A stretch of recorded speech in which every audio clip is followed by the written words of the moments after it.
A Bendito do Pai Produções convida você a se tornar um patrocinador. Semeie nesse ministério com a sua oferta, estaremos alcançando mais vidas. Esse é um ministério independente e, por isso, precisamos da sua participação. Creia que famílias estarão sendo restauradas no poder de Deus.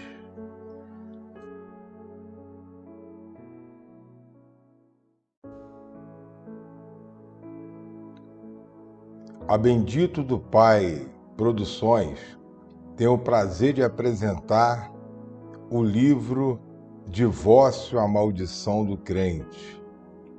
Autor Pedro de Castro. Se inscreva no canal, dê um like, compartilhe. Casamentos serão salvos. Capítulo 11.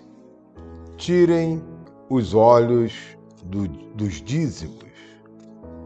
Até hoje eu me questiono por que existe tantos divórcios realizados dentro das igrejas do Senhor Jesus com a permissão de seus pastores, e também o porquê de tantos casamentos de divorciados realizados nas igrejas com o título de evangélica. Você sabia que a Igreja Romana, até o ano de 2015, não efetuava casamento de divorciados? Ela defende a obra-prima de Deus ao extremo, que é o casamento. Uma vez casado até que a morte os separe. Será que no meio de tantos conflitos com a palavra de Deus, ela acerta em algo que, infelizmente, uma boa parte do povo evangélico erra e faz pouquíssimo caso? Ou podemos até dizer, vista grossa, a Igreja Romana preza em fazer com que haja uma manutenção, conservação do casamento, custe o que custar. Por quê? Será que fora da Igreja Romana alguém sempre tem uma justificativa para agradar os que estão passando por uma situação de traição conjugal? Você tem todo o direito de ser feliz com quem você quiser. Jesus não te chamou para ser escravo na casa dele. Ou levante a cabeça e seja feliz com outro homem ou com outra mulher de Deus, entre aspas. Eu pergunto, com que base bíblica são feitos esses tipos de colocações? Deus é amor ou destruição? O mal, porventura, vem de Deus? Por que tanto engano circulando no meio evangélico a respeito da vida conjugal? Já que aparentemente nós não somos prostitutos espirituais. De uma coisa eu sei, que naquele dia haverá muita surpresa para certos líderes evangélicos que concordam hoje com a destruição dos lares e ainda acham normais tais casos, justificando sempre o agrado daqueles que o procuram. O pastor Bennett, nome fictício, certo dia me fez uma colocação que me ajudou a escrever sobre esse tema que estamos abordando. Ele disse que alguém chegou na sua igreja, um rapaz divorciado, membro da Igreja Romana, querendo casar-se com uma outra moça que não era sua esposa. O pastor ouviu todo o relato do rapaz e lhe disse: se o seu líder não te casar, muito menos eu, porque a tua esposa é e será sempre a primeira enquanto ela viver. O rapaz, indignado com o que ouviu, disse ao pastor Bennett: eu só vim aqui porque o meu líder me disse que não casava divorciado. Mas se eu quisesse me casar de novo, era só procurar uma igreja evangélica, contar uma história e seria fácil, porque eles concordam com o novo casamento dos que são divorciados e tudo o que ouvem acreditam. É triste, mas é real. E por quê? Vamos ver o que Jesus fala sobre isso quando foi interrogado pelos fariseus. Ele está falando de casamento.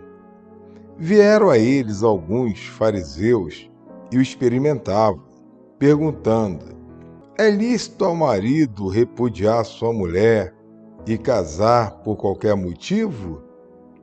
Então respondeu ele: tendes lido que o Criador, desde o princípio, o fez homem e mulher?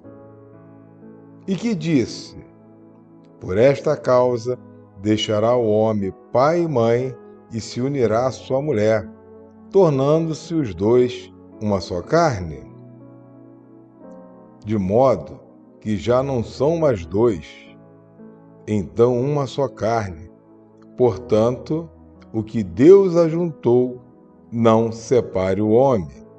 Replicaram-lhe: por que mandou então Moisés dar carta de divórcio e repudiar? Respondeu-lhes Jesus: por causa da dureza dos vossos corações, é que Moisés vos permitiu repudiar vossa mulher. Entretanto, não foi assim desde o princípio. Eu, porém, vos digo: quem repudiar sua mulher, não sendo por causa de relações sexuais ilícitas, e casar com outra, comete adultério. E o que casar com a repudiada, comete adultério. Mateus, capítulo 19, versículo de 3 ao 9, da tradução Revista e Atualizada. Aqui existem 3 colocações que são bem claras nesses versículos acima. A primeira foi a de Moisés, tomando partido pessoal, sem perguntar ao Senhor o que seria de direito falar ao povo acerca do divórcio. Ele usou a emoção para ficar livre do problema que existia na época, até porque os hebreus não podiam ver um rabo de saia diferente, que eram logo tentados a deixarem suas esposas. Hoje em dia, isso é muito comum dentro e fora das igrejas. A segunda foi a do Deus Criador, que o homem realmente obedecesse ao Senhor e que jamais se separasse de sua mulher. Uma pergunta: quem é que se casa para se separar? A terceira: foram apertar Jesus? Agora se verem os que estão casados. Ele respondeu: a não ser por relações sexuais ilícitas, e casar com outra, comete adultério. Aqui, a Igreja Romana, até o ano de 2016, e a minoria dos líderes evangélicos de todo o planeta Terra estão certíssimos quando não casam aqueles que são divorciados. Eles estão em obediência a mais um mandamento de Jesus. E o interessante é que é no tempo da graça de Deus e com toda a tecnologia e toda a facilidade que há nos dias atuais, continua no obscuro a essa grande revelação dada pelo Senhor. Uma observação para meditar. Na palavra grega, no Novo Testamento, para adúltero é moixós, e para adultério é mocheia, e se refere-se a alguém que é casado e tem relações sexuais com alguém que não é o seu cônjuge. A palavra grega porneia, nas Escrituras Sagradas, está relacionado à prostituição. Bem sabemos que é a relação sexual entre duas pessoas descompromissadas. Atente-se, há uma diferença de uma coisa para outra. Medite. Atos sexuais ilícitos. Vamos entender biblicamente o que são atos sexuais ilícitos, algo que está tão claro nas Escrituras Sagradas e parece que há uma grande cegueira espiritual ou desejo de não abrir os olhos das pessoas para que elas não se salvem, ou estão de olho nos dízimos, na receita das igrejas, para que nunca caia, custe o que custar. Esclarecendo o que Jesus falou, teremos que viajar até o livro de Levítico, o livro das leis. Disse mais o Senhor a Moisés: fala aos filhos de Israel e dize-lhes: eu sou o Senhor vosso Deus. Não farás segundo as obras do Egito em que habitastes, nem fareis segundo as obras da terra de Canaã, para a qual eu vos levo, nem andareis nos seus estatutos. Fareis segundo os meus juízos e os meus estatutos, guardareis para andarem neles. Eu sou o Senhor vosso Deus. Portanto, os meus estatutos e os meus juízos guardareis. Cumprindo-os, o homem viverá por eles. Eu sou o Senhor. Nenhum homem se chegará a qualquer parente da sua carne para descobrir a sua nudez. Eu sou o Senhor. Não descobrirás a nudez de teu pai e da tua mãe. Ela é a tua mãe. Não lhe descobrirás a nudez. Não descobrirás a nudez da mulher do pai. É a nudez de teu pai. A nudez da tua irmã, filha de teu pai, ou filha da tua mãe, nascida em casa ou fora de casa. A sua nudez não descobrirás. A nudez da filha de teu pai, ou da filha de tua mãe, a sua nudez não descobrirás, porque é a tua nudez. Não descobrirás a nudez da filha da mulher de teu pai, gerada de teu pai. Ela é tua irmã. A nudez da irmã do teu pai não descobrirá. Ela é parente de teu pai. A nudez da irmã da tua mãe não descobrirás, pois ela é parente da tua mãe.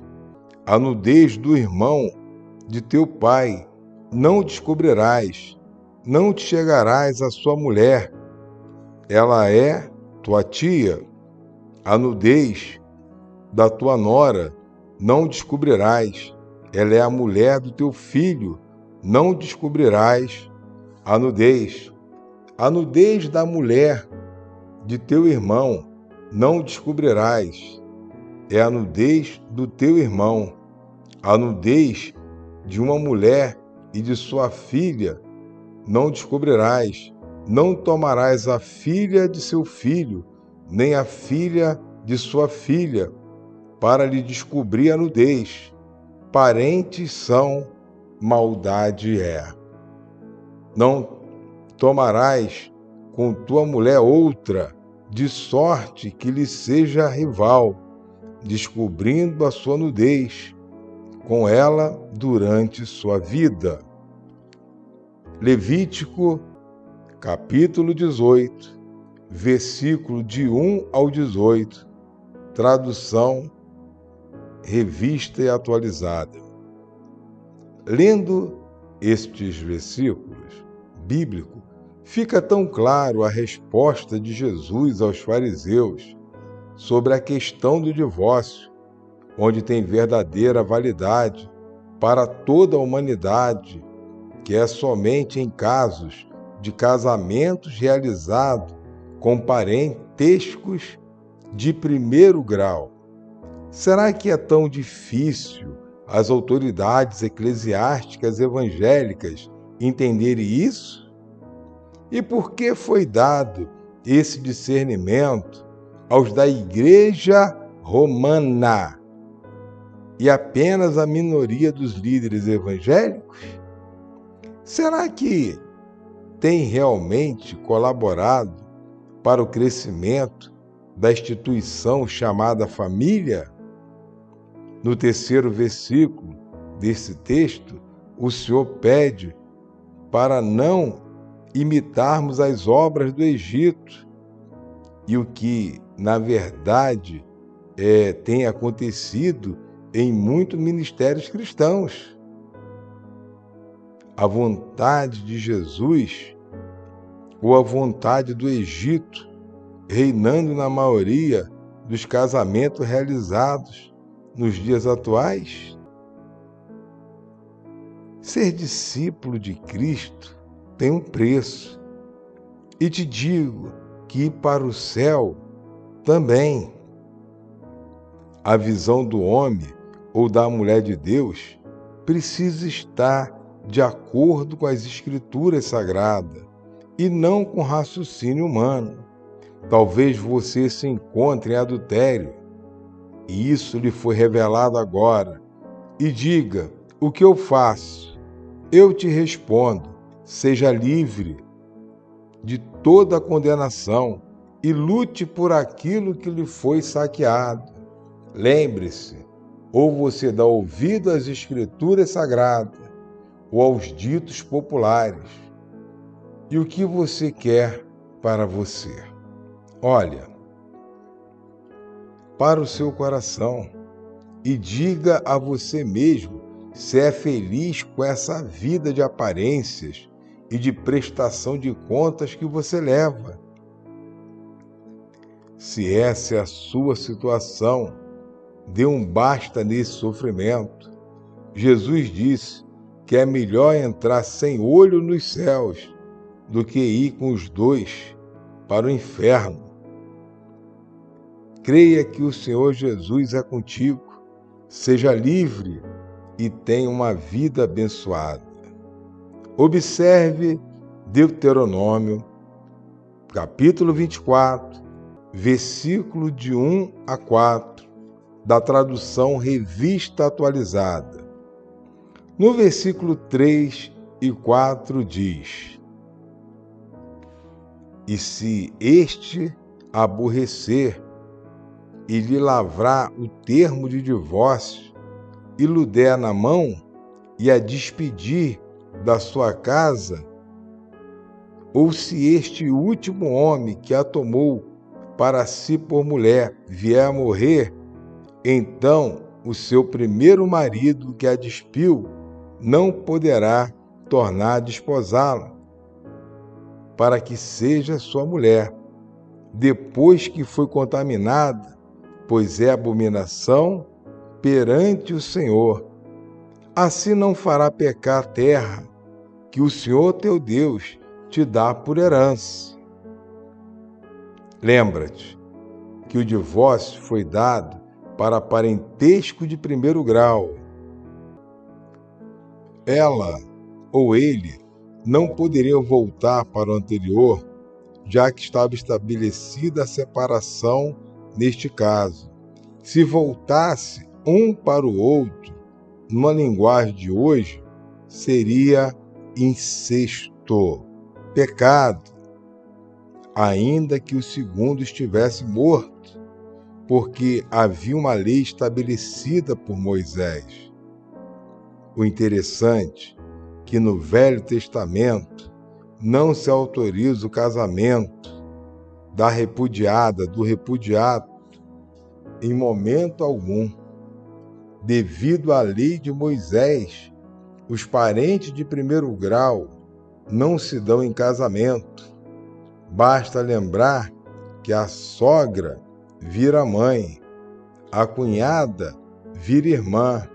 Então pense bem antes de se casarem.